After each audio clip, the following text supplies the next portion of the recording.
तो प्रधानमंत्री नरेंद्र मोदी तैयार हैं आज तीसरी बार शपथ ग्रहण करने के लिए और उसके मंत्री उनको कॉल जा चुकी है, उनके पास फोन पहुंच गया है। उम्मीद तो बहुत सारे लोग लगाकर रखते हैं जब चुनाव जीत जाते हैं कि आगे आने वाली सरकार में उनको एक जगह मिलेगी, शायद उनके पास फोन कॉल आएगी। लेकिन वो लोग अब दिल्ली में हैं जो शपथ ग्रहण जिनको शपथ ग्रहण के लिए तैयार रहना है। प्रधानमंत्री के शपथ ग्रहण की तैयारी पूरी हो चुकी है। आज करीब 66 मंत्रियों के शपथ लेने की बात है। कई देशों के राष्ट्राध्यक्ष इस शपथ ग्रहण समारोह में शामिल होने जा रहे हैं। जैसा प्रधानमंत्री लगातार उनके शपथ ग्रहण समारोह में सार्क देशों के खास तौर पर जो राष्ट्राध्यक्ष होते हैं वो आते रहे इससे पहले भी, और आज भी वही तैयारी है। तो इस तैयारी में करीब 3 घंटे से कुछ ज्यादा का समय अब बचा है, जिसके बाद वो समय सामने होगा जब प्रधानमंत्री तीसरी बार शपथ ले रहे होंगे।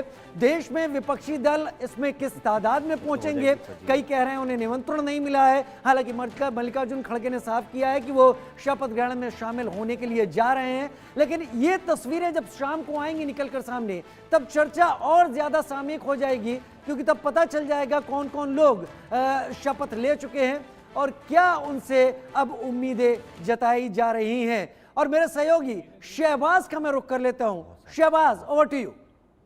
राजीव, इंडिया न्यूज लगातार दिखा रहा है कि मोदी 3.0 की जो कैबिनेट है वो कैसी होने जा रही है, क्योंकि हमने मोदी का पहला कार्यकाल देखा, दूसरा कार्यकाल देखा, लेकिन अब जो एनडीए की सरकार बन रही है और उसमें मोदी 3.0 का हम जिक्र कर रहे हैं, उसकी तस्वीर कुछ कैसी रहेगी ये सबसे पहले हमने आपको बताया है। आप जरा इन तस्वीरों पर जरा नजर डालिए और देखिए कि ये कैसी रहने वाली है। आप इन तस्वीरों में देखिए, सबसे पहले हम अगर देखते हैं एचडी कुमारस्वामी को आप देख सकते हैं, जेडीएस का चेहरा है, साउथ से आते हैं, ये इस कैबिनेट के अंदर शामिल रहेंगे।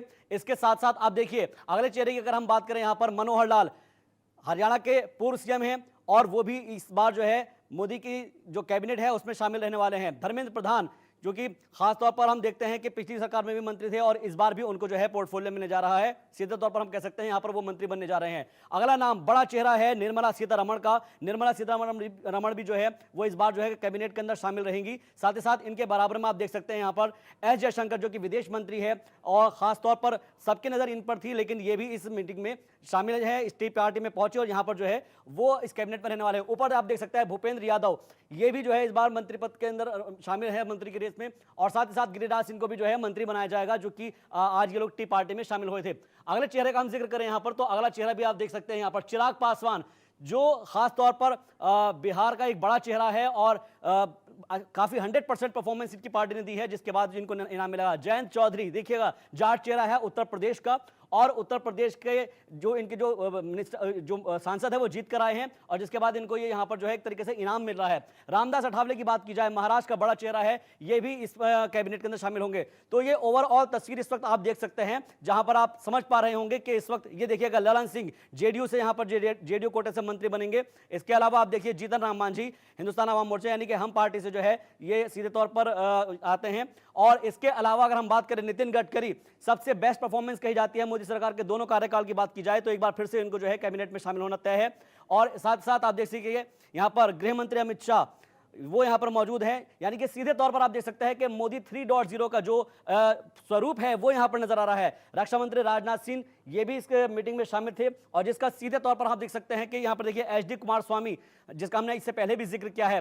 तो ये वो चेहरे हैं मोदी 3.0 के चेहरे हैं, यानी कि मोदी की जो तीसरी बार सरकार है, इंडिया की सरकार है, उसका स्वरूप कैसा है वो साफ नजर आ रहा है। शिवराज सिंह चौहान जो कि मध्य प्रदेश के मुख्यमंत्री रहे हैं और खासतौर पर हरदीप सिंह पुरी को आप देख सकते हैं यहां पर दिल्ली में बहुत डेवलपमेंट की बात कही जाती है, तो उसके पीछे जो चेहरा है वो हरदीप सिंह पुरी का है।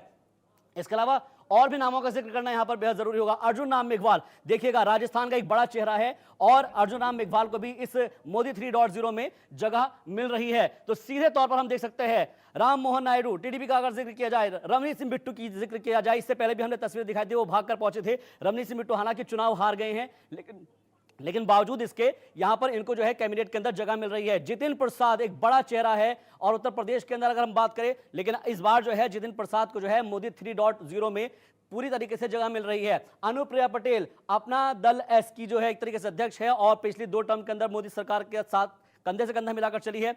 और अब यहां देखिएगा अन्नपूर्णा देवी, क्योंकि हम महिलाओं के जिक्र कर रहे हैं, महिलाओं के अंदर फोकस किया गया है। अन्नपूर्णा देवी जो है वो भी मोदी 3.0 के अंदर जरूर शामिल हो रही हैं। और ये देखिएगा ज्योतिरादित्य सिंधिया कांग्रेस छोड़कर जब बीजेपी में शामिल हुए थे उसके बाद इनको इनाम दिया गया था, और एक बार फिर से मोदी 3.0 के अंदर इनको जो है जगह मिलती नजर आ रही है। जो अभी तक की जो तस्वीर है वो सामने नजर आ रही है। प्रहलाद जोशी बहुत बड़ा चेहरा है और इस चेहरे को आप जाहिर तौर पर जानते हैं, तो ये तस्वीरें है, ये अपने आप में बहुत कुछ कहती है, खासतौर पर राजीव। इसके अलावा आप देखिएगा यहां पर मोदी 3.0 के जो कद्दावर चेहरे हैं उन पर भी नजर डालते हैं। राजनाथ सिंह है, नितिन गडकरी है और डॉक्टर जितेंद्र सिंह है। इसके अलावा अर्जुन राम मेघवाल हैं। साथ ही साथ आपको बता दें कि और भी वो चेहरे हैं जो हम अपनी तस्वीरों के जरिए दिखा रहे हैं। पीयूष गोयल, ये वो बड़े कद्दावर लोग हैं जो कि इस वक्त मोदी 3.0 में शामिल होंगे। रामदास अठावले आरपीआई से आते हैं, रिपब्लिकन पार्टी ऑफ इंडिया। इसके अलावा आप देखिएगा ये पीयूष गोयल जो है महाराष्ट्र से आते हैं। राजस्थान की बात की जाए तो अर्जुन राम मेघवाल आते हैं। जम्मू कश्मीर की बात की जाए तो डॉक्टर जितेंद्र सिंह आते हैं। राजनाथ सिंह महाराष्ट्र से जो है नितिन गडकरी आते हैं। इसके अलावा धर्मेंद्र प्रधान ओडिशा से आते हैं। राव इंद्रजीत सिंह बीजेपी कोटे से मंत्री बनेंगे। बिहार का बड़ा चेहरा गिरिराज सिंह जो कि भारतीय जनता पार्टी से एक बार फिर से जो है मंत्री बनने जा रहे हैं बीजेपी कोटे से। इसके अलावा अनुप्रिया पटेल का हमने जिक्र किया है। अनुप्रिया पटेल अपने दल सोनेलाल की जो है वो एक बार फिर से इस कैबिनेट में शामिल हो रही है। इसके साथ साथ जो हम लगातार जिक्र कर रहे हैं इनमें सीधे तौर पर कहा जा रहा है कि रामदास अठावले जो है रिपब्लिकन पार्टी ऑफ इंडिया, ये वो नाम हैं जो सीधे तौर पर समझ में आ रहे हैं कि ये कैबिनेट का स्वरूप कैसे होने जा रहा है और इस कैबिनेट के अंदर कौन कौन लोग शामिल होगा। राजीव, क्योंकि हमने उन खबरों का जिक्र किया है, उन तस्वीरों को दिखाया है, आप जरा बात कीजिए कि अब किनके पास में कौन सा प्रभाग, उनका कौन सी जो एक तरीके से उनको जिम्मेदारी सौंपी जाएगी। चेहरे आपने दिखा दिए और उन चेहरों को लाने के पीछे की मंशा क्या है वो हम समझेंगे चर्चा के दौरान। मेरे सहयोगी मेरे साथ सचिन अरोड़ा इस वक्त मौजूद है, साथ ही अनन्या भी मेरी सहयोगी मेरे साथ मौजूद हैं। अरविंद मोहन सर हमारे कंसल्टिंग एडिटर हमारे साथ मौजूद हैं और अजीत मेंदोला जी भी हमारे साथ इस वक्त मौजूद हैं। इससे पहले कि सचिन आप सवालों का सिलसिला शुरू करें, मैं अजीत जी से एक सवाल का यहाँ पर शुरुआत कर देता हूँ। अजीत जी, प्रधानमंत्री नरेंद्र मोदी अब तक जहां भी रहे हैं सत्ता में उन्होंने एक बहुमत की सत्ता को लीड किया है, चाहे गुजरात देख लीजिए या इससे पहले की केंद्र की। यह पहली बार होगा जब गठबंधन की सरकार शुद्ध रूप से वो लीड कर रहे होंगे। आसानी या चुनौती? बिल्कुल, आज जो अभी मंत्रिमंडल के हम यही चर्चा कर रहे हैं, जो मंत्रिमंडल जो होने जा रहा है शपथ लेगा 7:15 बजे करीब, तो ये अभी मुझे भी समझ में नहीं आ रहा पूरा मंत्रिमंडल, क्योंकि जो सहयोगी दलों के जो नेता लिए हैं वो नाम पहले से ही थे। लेकिन अभी मैं अरविंद मोहन जी से यही चर्चा कर रहा था कि क्या लगता है आपको, तो मैंने कहा भाई अब पैकेज वगैरह दिया जाएगा जो जेडीयू है या टीडीपी है आंध्र के लिए, बिहार के लिए, तो मेरा मानना है सरकार को पूरे 5 साल चलना चाहिए, कोई दिक्कत नहीं आनी चाहिए। लेकिन कैबिनेट में बहुत ज़्यादा बीजेपी की तरफ से बहुत नए चेहरे नहीं आए ऐसे, और जो हारे हैं वही ड्रॉप हुए हैं। नए में एक नारायण राणे नहीं आ पाए और ये अनुराग ठाकुर नहीं आ पाए। बाकी जो उन्होंने, जैसे मैं देख रहा हूँ कि हर स्टेट के देख रहा हूँ जो जीते हैं वो आए हैं, लेकिन जो पहले से मंत्री हो सभी मंत्री बनाए गए। तो प्रधानमंत्री मोदी मुझे लगता है कि एक सोच लेके चल रहे हैं कि अभी कोई ज़्यादा प्रयोग ना किया जाए। अभी जो अनुभवी हैं, जानकार हैं, उन सबको मंत्री बना दिया है। अब देखना पड़ेगा कि जो राष्ट्रीय अध्यक्ष कौन बनता है। राष्ट्रीय अध्यक्ष की भी रेस शुरू हो गई है, कई सारे नाम निकल के आ रहे हैं। भूपेंद्र यादव के बारे में बताया जाता है, आगे है शिवराज सिंह चौहान का, हरियाणा के पूर्व मुख्यमंत्री तो बैठे हुए थे। ठीक है सर, अजीत सर हाँ, उन्हीं बनेगा तो इन्हीं में से कोई एक। कनिका इस वक्त हमारे साथ जुड़ी हुई हैं। कनिका, तस्वीरें दिखाइए और अभी क्या कुछ चल रहा है, क्योंकि अब समय 3 घंटे से भी कम बचा है। कनिका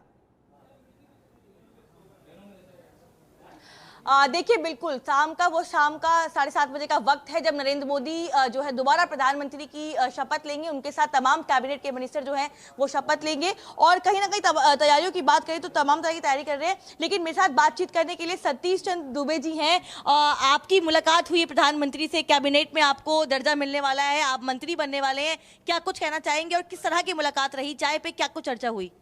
चाय पे चर्चा हुआ, सबको एक जितने लोग मंत्री बन रहे हैं सबको बुलाया गया था चाय पर चर्चा के लिए। एक दूसरे से परिचय हुआ। राष्ट्र हित में, आम जनता के हित में, देश हित में राष्ट्र नायक के साथ बैठ के चर्चा करने का सौभाग्य प्राप्त हुआ और उनके कैबिनेट में काम करने का सौभाग्य प्राप्त हुआ। ये सुखद अनुभव है। आपको कैबिनेट में शामिल किया जा रहा है, मोदी 3.0 कैबिनेट के आप भी एक मंत्री रहेंगे। आप में बड़ी बात है, कैसा महसूस कर रहे हैं? हालांकि ये बहुत जाहिर सा सवाल है, लेकिन फिर भी आपसे पूछ लेती हूँ। बहुत सुखद अनुभव कर रहे हैं, बहुत उत्साह का माहौल है और एक ढंग से काम करने की आदत जो है उसको और सजा के काम करने की जरूरत है। ठीक है, प्रधानमंत्री की जब चाय पे चर्चा की तो हमने सुना कि उन्होंने आने वाले 100 दिनों के रोड मैप की भी चर्चा की है। क्या उस बारे में कोई चर्चा हुई और किस तरह से उन्होंने अपनी बात रखी और क्या कुछ आप लोगों से कहा? और मेन बात बताइए कि क्या मेन बातें प्रधानमंत्री की ओर से आप तमाम मंत्रियों को कही गई हैं? देखिए, काम प्राथमिकता है, विकास प्राथमिकता है, राष्ट्र प्राथमिकता है, इसी पे चर्चा हुआ।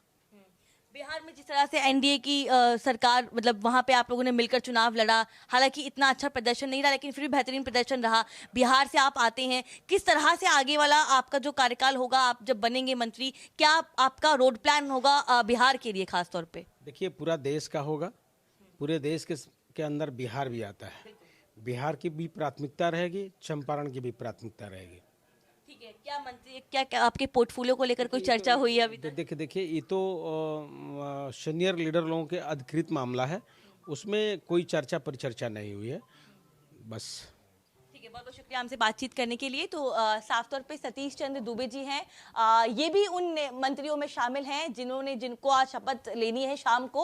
और बिल्कुल प्रधानमंत्री के साथ एक लंबी चर्चा हुई, तमाम जो मंत्री थे उस वक्त मौजूद थे और आने वाले 100 दिन के रोड मैप को लेकर प्रधानमंत्री ने खास तौर पर ध्यान दिया है और तमाम मंत्रियों को यही बातें बोली हैं कि आने वाले 100 दिनों में आप क्या कुछ काम करेंगे, तैयारियां शुरू कर दीजिए। और बिल्कुल हम एक बात को बार बार जिक्र कर रहे हैं कि कहीं ना कहीं इस मंत्रिमंडल में महिलाओं की भागीदारी पे खास तौर पर प्रधानमंत्री का फोकस रहा है। 6 ऐसी मंत्री हैं जिनके नाम सामने आए हैं जो अभी मोदी कैबिनेट में मंत्री बनेंगी। और बिल्कुल हम उस बात को दर्शकों को बता रहे हैं कि प्रधानमंत्री किस तरह से नरेंद्र मोदी बार बार कहते हैं आधी आबादी लेकिन पूरी हिस्सेदारी, तो कहीं ना कहीं वो कही हुई बातों पे आज इस पूरे कैबिनेट एक्सपेंशन के दौरान जो है वो काम किया जा रहा है, क्योंकि वो भी जानते हैं कि हर स्टेट में एक अलग समीकरण है, चाहे वो जाति समीकरण हो, चाहे वो बहुत स्पष्ट रूप से सामने आ भी जाएंगी। कनिका, आप हमारे साथ जुड़ी, बहुत शुक्रिया।